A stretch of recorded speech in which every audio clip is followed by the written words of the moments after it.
YouTube, how we doing? PPS here. YouTube play of the daytime. We got two spots for you today. Pretty loaded NCAA card for tonight's action. Got to get off the skid a little bit. We got 0-2 to talk about. Obviously, always happy when we get the full sweeps. I know for a little run there, we were just going crazy and sweeping everything, but humbles you up a little bit, gets the numbers a little bit different looking now, unfortunately, but makes you enjoy the winners a little bit more. We'll talk about the two here. Western Carolina just didn't even come close. Stanford played good ball. I think it was 152. But really did not shoot the ball well. First half was terrible. And it is what it is. Stanford, shout out them. Those guys are fantastic.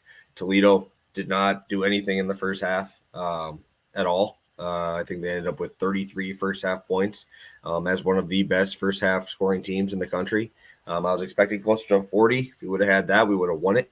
But yeah, losing the double figures is unfortunate. We liked being in that 15, 16 range. Now we're down to 9.8. But have two spots today that I do like, and I'm thinking you guys will as well.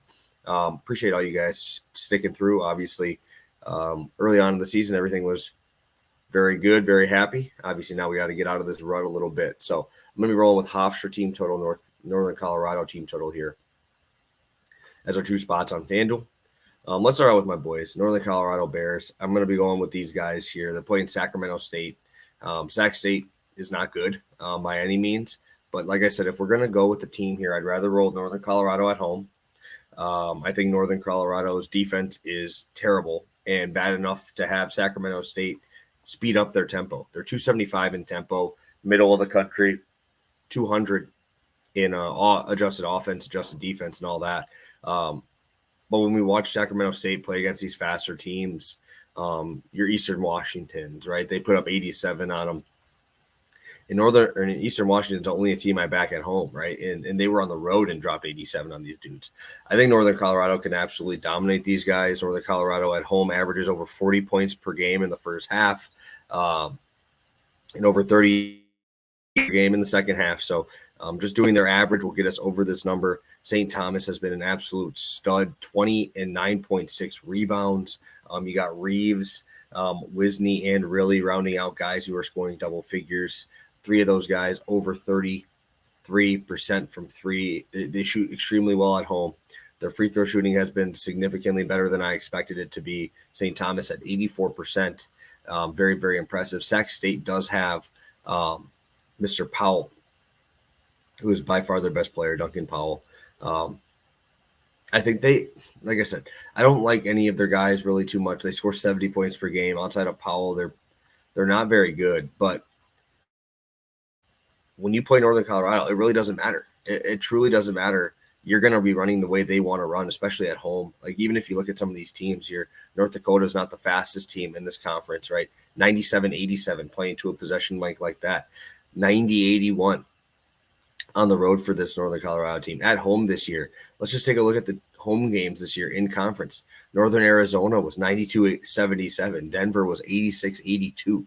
Right? These guys play a certain brand of basketball, and I think that this is going to be a number that flies up because I know when your numbers say you play slow, but Sacramento State, the teams they've played from this conference have been Idaho State, who doesn't play fast, Weber State, who plays good defense and doesn't play fast, St. Thomas, Minnesota, doesn't play fast, Eastern Washington does, and we've seen them score 87. So I'm on the Bears today. Think that they're going to roll. I'll take the full game over if you want to play that as well. Should be fun. Go Bears, baby. Go Bears. Number two, a team I haven't backed this year. Have backed in the past. They're not as good as they have been in the past, but I do like this spot for Hofstra. Hofstra's playing Hampton today. Hampton's defense is I don't really know how I would put it. It's not very good because they play at the 41st fastest tempo in the country. Very, very fast, up and down basketball. Their defense ranks 338 in adjusted defense. If you're going to play that fast and against this, if you're going to play that fast, right? If you're going to play that, you got to be able to lock up or you got to be able to score. And Hampton really hasn't been able to do either one of those things. Campbell put up 80 on them. At North Carolina A&T put up 81 on them, right? Delaware put up 80 on them. Now you're traveling to Hofstra, where, like I said, this team has been one of the better teams in the conference for a while. They're not doing very good this year, or at least so far. But my God, I don't know how they're going to slow this team down. I don't. If you're going to run and give these guards more opportunities in the fast break offense here, Hofstra's middle of the pack in adjusted offense, below average in pace.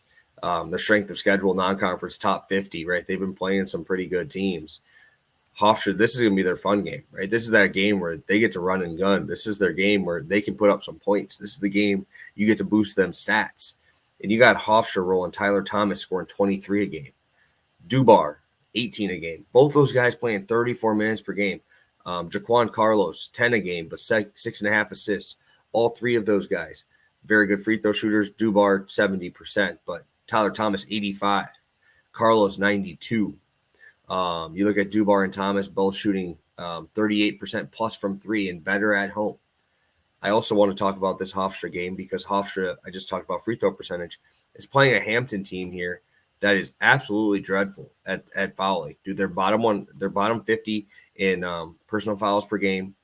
They're bottom 50 in free throws allowed per game. They're allowing their opponent to shoot 22 free throws, and on the road, 24 free throws. So if you're not going to be able to guard, you're going to run, and you're going to have a team like Hofstra who is, I think of them like the Nick Nurse, right? You're going to play your best players for as long as they're going to be able to play and be effective. And when you have a guy scoring 22 points a game, he's going to be damn effective most of the time. Dubar's going to be damn effective most of the time. I think this is going to be a very lopsided game.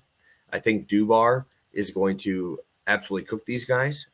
Reason I say that is at home, 79% from the free throw line, which is very important. He's averaging 20 points per game at home as well. But this dude's 6'8". This isn't your regular type of guard. This guy can shoot, but he's still technically a guard. Tyler Thomas, obviously senior, scoring 21 points per game at home. So you have two 20-point scorers at home. And now you're playing one of the worst, probably the worst defense in this conference.